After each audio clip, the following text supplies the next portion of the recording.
Სექტორმა სამუშაო სივრცეში მომხდარი უბედური შემთხვევების სტატისტიკის მაჩვენებლები გამოაქვეყნა, რომლის მიხედვითაც გასულ წელს სამუშაო სივრცეში ფატალური უბედური შემთხვევებს 35 ადამიანის სიცოცხლე ემსხვერპლა. ოფიციალური მონაცემებით უმეტესობა 23 ფატალური შემთხვევა მშენებლობის სექტორთან იყო დაკავშირებული. წლების მიხედვით არსებულ მონაცემებს თუ შევხედავთ, ვნახავთ, რომ მაჩვენებლები უმჯობესდება, მაგალითად 2020 წელს იყო 39 შემთხვევა, 2021-ში 37, 35-მდე შემცირდა 2022 წელს 34 ფატალური შემთხვევა დაფიქსირდა 2023-ში და 2024-ში, როგორც უკვე გითხარით, მაჩვენებელი 33 ერთეულამდე კლებას აჩვენებს, თუმცა მაინც საკმაოდ მაღალი რჩება. რაც შეეხება არაფატალურ შემთხვევებს, სამუშაო სივრცეში მომხდარი უბედური შემთხვევების რაოდენობა გასულ წელს 257 იყო, 2023 წელს კი 90-ით მეტი ერთეული დაფიქსირდა. როგორ იცავენ კომპანიები სამუშაო სივრცეში უსაფრთხოებას, ამ თემაზე კომპანია HSC Georgia's დამფუძნებელთან ირაკლი ქარჩავასთან ერთად გავაგრძელებთ საუბარს, რომელიც სტუდიაში შემოგვერდა. ირაკლი, დილომშვიდობისა, მადლობა თქვენი დროისთვის. პირველ რიგში მინდა ზოგადად გკითხოთ, როგორ აფასებთ თქვენ უკვე 5 წელზე მეტია მუშაობთ ქართულ ბაზარზე ამ მიმართულებით და რა იცვლება წლიდან წლამდე კომპანიების მხრიდან, რამდენად ხშირად მოგმართავენ და რა არის მთავარი დაკვეთა, რასაც ასრულებთ მათი მოთხოვნიდან გამომდინარე. ამას ვკითხულობ იქიდან გამომდინარე, რომ ისინი უბრალოდ მოტივირებულები არიან, რომ არ დაჯარიმდნენ და შეასრულონ მოთხოვნები იმ სტანდარტებით, რაც არის გაწერილი, თუ რეალურად ეს მის და იაზრებს ბიზნესი დღეს რამდენად მნიშვნელოვანია შრომის უსაფრთხოება და ამ ნაწილში დებს დიდ რესურსს, როგორც ფინანსურს, ისე ადამიანურს. მოგესალმებით.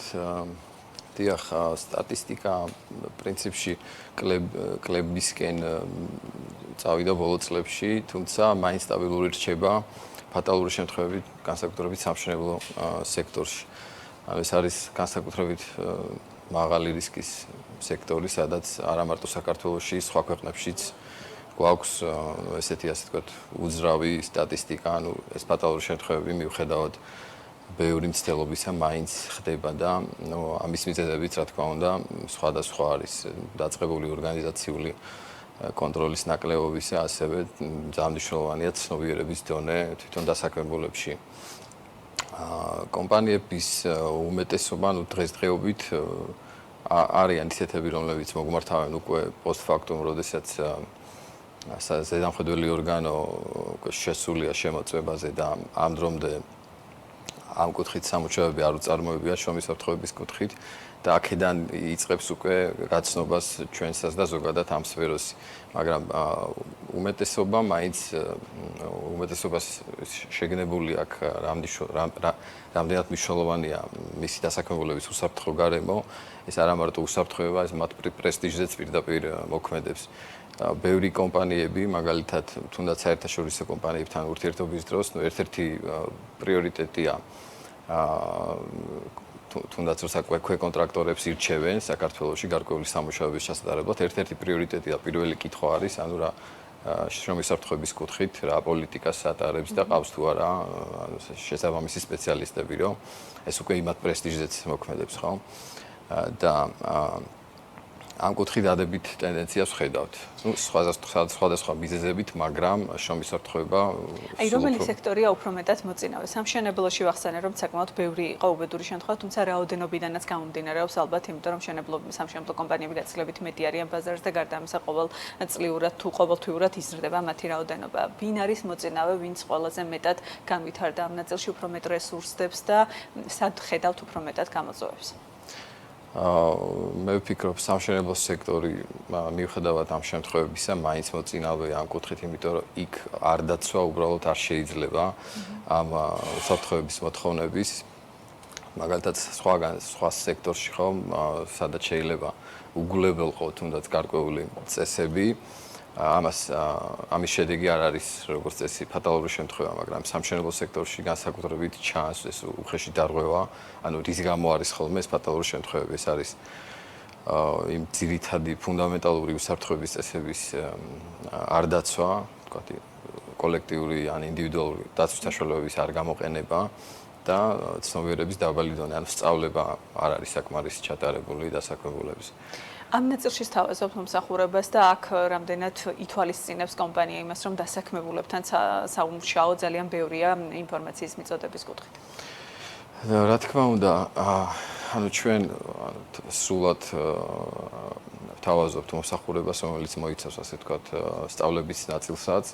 ეს ძალზედ მნიშვნელოვანია, რადგან რაც არ უნდა დოკუმენტურად დანერგო შრომის საფრთხეების სისტემა გამართული იყოს ფურცელზე, პრაქტიკაში არის ამის განხორციელება საკმაოდ რთული და მოითხოვს დიდ ძალისხმევას როგორც შრომის საფრთხეების სპეციალისტისგან, ცოდნის და სწავლების გადაცემის კუთხით, ასევე ორგანიზაციის მხრიდან, რომ ამის ორგანიზაციული კონტროლი და იმპლემენტაცია სათანადოდ ჰქონდეს გაკონტროლებული. როგორ მუშაობს შრომის ინსპექცია? აქ საუბარია, რომ რეალური მონიტორინგი ხდებოდეს თუ უფრო არ ვიცი დოკუმენტებზე და ბიუროკრატიული ამბის მოგვარებაზეა, ეს უწყება უფრო გადასული. რა არის მთავარი საზრუნავი? რა თქმა უნდა, დოკუმენტალური ნაწილი არის ერთ-ერთი მნიშვნელოვანი, სხვანაირად ასე ვთქვათ, დადასტურება ვერ ხდება იმ საქმიანობის და პრაქტიკული ასე ვთქვათ, ოპერაციებისა, რაც რითაც შეიძლება დაადასტურო, რომ შრომის საფრთხეების სისტემა გაქვს დანერგილი. ხშირ შემთხვევებში რაღაც დოკუმენტებში უფრო მეტი ყურადღების გადატანა ხდება, ვიდრე რაღაც პრაქტიკული ამოცანების გადაჭრა. თუმცა სფერო აინც ახალგაზრდაა, როგორც ჩვენ, ასე ვთქვათ, შრომის საფრთხეების სპეციალისტები, ასევე ზედამხედველი ორგანოს სპეციალისტები, ჩვენც ვითარდებით და ასე ვთქვათ, ფეხ-და-ფეხ ვაუმჯობესებთ, ასე ვთქვათ, ჩვენს კვალიფიკაციას. ისინი თავის მხრივ საზედამხედველო კუთხით ხარისხის გაზდაზე ფიქრობენ, იმედია ყოველ შემთხვევაში და ჩვენც, ასე ვთქვათ, რეგიონებიდანაც თუ გაქვთ მომართვები, თბილისს მეტნაკლებად შეიძლება ითვალისწინებს და ცნობიერება მაღალია, სხვა ქალაქებში, რეგიონებში თუ არსებობს დაკვეთები და მან როგორ არის ამბავი? კი, აი როგორც კი თვითონ ზედამხედველი ორგანო სხვა რეგიონებში აქტიურდებიან, რა თქმა უნდა, აქტიურდებიან ის კომპანიებიც და მომართვიანობაც ამ რეგიონებიდან მეტია, თუმცა სასურველია უფრო მეტი აქტიურობა იყოს რეგიონებში. საუბრობდით ეთერს მიღმა ზოგად სტატისტიკაზე მსოფლიო მასშტაბით სად არის საქართველო, როგორია სხვა განვითარებულ თუ განვითარებად ქვეყნებში მდგომარეობა და ამის შეჯამებაც მინდა რომ გთხოვოთ, სად არის ყველაზე კარგი მაჩვენებლები საქართველოს, სად არის გლობალურ სურათში? ესე იგი დღეს უყურებდი ამ სტატისტიკას, აბსოლუტური ციფრების განხილვას არ აქვს ისეთი ინფორმაციული ხასიათი არ ექნება, საშუალოდ ანგარიშდება 100,000 მუშაზე კოეფიციენტი, თქვათ ფატალური შემთხვევების რაოდენობა. რაც არ უნდა გასაკვირი იყოს, საქართველო არის იმ ქვეყნებთან შორის, როგორიც არის გერმანია, იტალია, შვედეთი, რა თქმა უნდა, ესენი მოწინავე ქვეყნები არიან. მაგრამ ასე ვთქვათ, ბოლო რიგებში არ ვართ, რაც სასიხარულოა, ეს არის დაბალგანვითარებული ქვეყნები, სადაც ზოგადად არც კულტურა არ არსებობს ამისი და არც ალბათ სახელმწიფოს პოლიტიკა არ არის ისეთი, რომ სტატისტიკა რამდენად ზუსტი გვაქვს ფატალური შემთხვევებზე შეიძლება უფრო მყარი იყოს მონაცემები, თუმცა დაშავებულების შესახებ რამდენად სრულყოფილია აღრიცხვიანობა ამ ნაწილში, როგორ უყურებთ?